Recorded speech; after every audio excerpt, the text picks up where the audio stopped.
Dear viewers of the male basketball, we are so happy to meet you here. We are here in UNCR headquarters, Juba, South Sudan. And with me here, Wenyen Gabriel, one of the basketball who came here to South Sudan to make camp for youth, to encourage youth playing basketball. And this is the second time I interview him. And with me here, Wenyen, hi.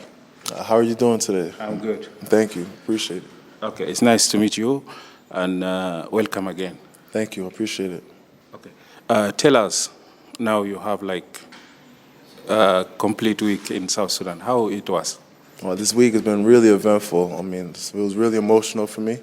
And even I dealt with a lot with the youth, the women, and even the leaders at these different IDP camps. And it was really informative for me. And I've learned a lot, and I feel like I'm in a position where I can advocate for the situation here in South Sudan, whether it's just the people here in the city, including the people in the IDPs. I got to hear their testimonies, and I'm here to share that. Okay, and you went to the IDP's place. Where this place?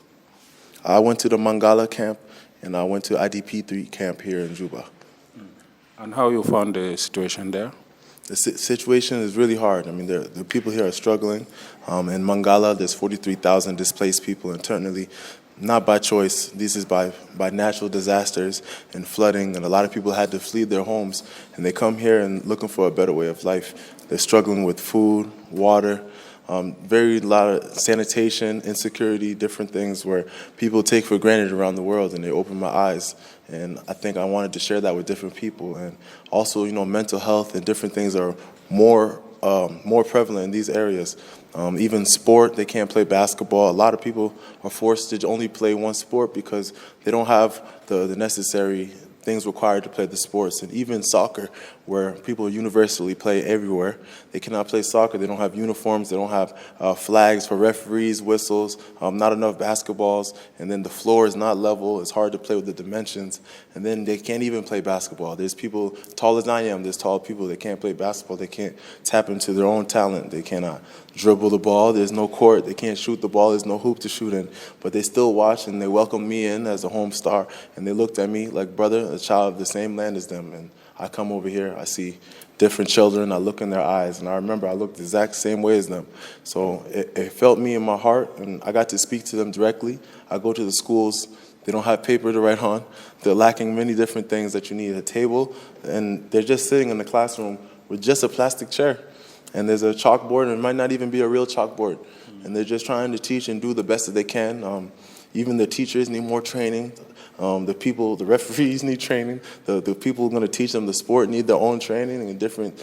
There's many different obstacles that they face, but yet the people are still resilient, and they have so much different talent that we need to tap into, because these people are very young, and tomorrow comes really fast, and these are the youth, the same people that tomorrow are going to be building the country. So I think we're calling for support from different governments or whoever we can get support for, whether it's from neighboring countries or countries abroad. Or I think the fact that this is one of the biggest crises here in Africa it should not be right for it to be one of the most underfunded crises. People are pulling their support away, and I think we should be putting more support into what we're doing here, especially for the potential of a country.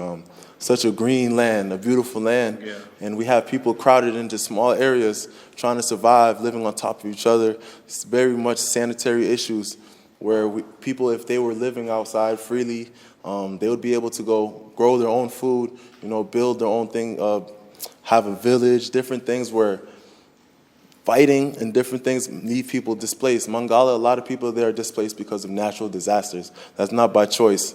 And the people at the IDP Camp 3, they're stuck there too because of fighting, but it's not the people who are actually in the camp that the ones that were fighting.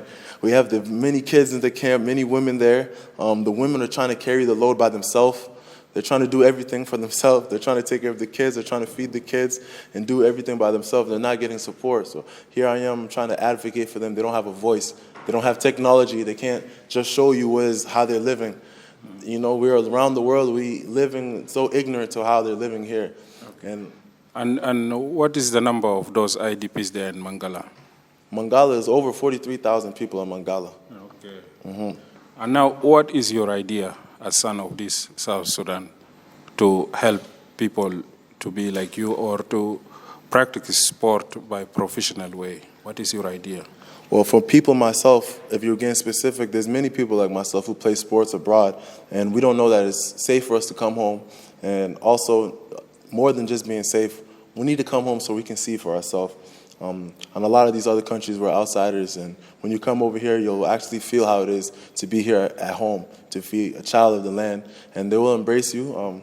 I was embraced no matter where I was at here in South Sudan, I was embraced, and it's our duty to be an advocate for them so we could be their voice. So out to the world, we can call out to our other colleagues to come support, and it's very important, and that role will be very fulfilling. So I'm calling out to my other brothers like myself to come back so we can help build this country. Okay. Do you expect this reception from your brothers and sisters?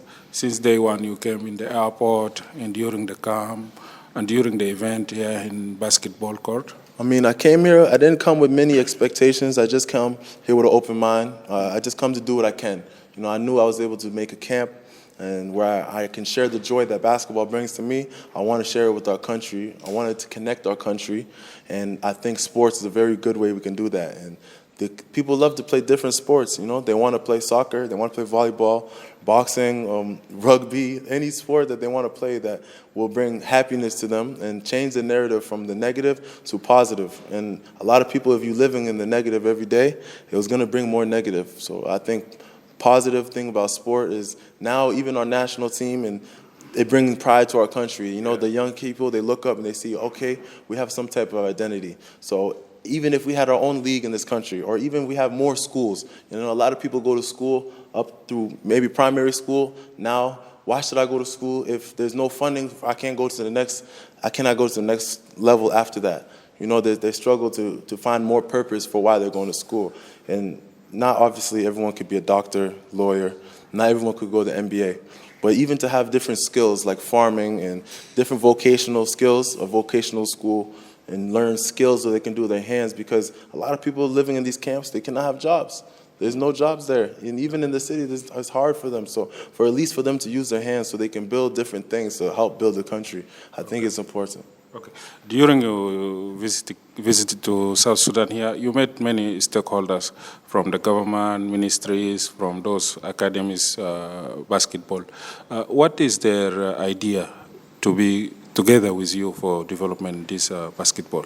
Yeah, see, like I said, I'm not a public speaker. I'm a basketball player. You know, I play basketball, and obviously, my main goal when I first came here, I wanted to build, basketball courts to find out how I could do that. How can I bring support? How can I bring basketball courts? How do we bring a hoop and bring basketball? So now I can teach the kids early so they can learn skills. By the time they grow to be tall, they already have skills, so maybe they can use these skills to go to school or go to different countries, or even connect our own country, or even have healthy competition where we can grow up and just play against each other. That brings different type of happiness.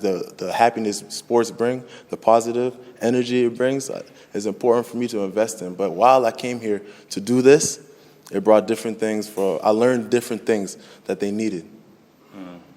Okay, people like you, sport, and those who have affect on people can play a big role to change the mind of people or help them by good idea. And South Sudan now is going through many crises, political, economy, and so what is your advice or your message to people to change? I think my message for sure is peace. I'm trying to shift to a more positive attitude, a more positive mindset. But without peace, we cannot evolve, we cannot have prosperity, we cannot grow as a people. A lot of people are living in these small areas because there's no security. They feel insecure, they cannot go home. You know, a lot of times fighting is very counterproductive, and for our country this young, we have no room for that. We need to be positive, we need to grow, we need to help each other. There's not one hand. Even a broom, you cannot sweep with one straw. You have to all connect, tie it together so we can sweep. That's something I learned at the camp. That's a beautiful message right there. So I think for our country, we need to know that we need all of our hands in there so we can build this together. Okay. You went to U.S. like refugees, and now you're here with we say maybe support with UNHCR. So what is your message to those of UNHCR and those refugees? Oh, I'm super grateful for the UNHCR, the refugee agency, and even how they helped my family resettle into another country. I mean, I was born in Khartoum because of the war originally. My mom and my father, they had to flee from South Sudan, my homeland. So I'm born in Sudan. And then I moved to Cairo, Egypt, where I eventually am resettled here. And I'm resettled in the United States. And I was always an alien, treated like an outsider. And growing up, I always felt a longing to return home. And I did not understand that curse at the time was also a blessing because it helped me become an NBA player. It brought me different opportunities to help take care of my family and to know that the only difference between me and a person here in a refugee camp, or even just a person here inside of South Sudan, whether it's in Juba or in Rumbek, Jonglei, anywhere that they're at, the only difference was the opportunity.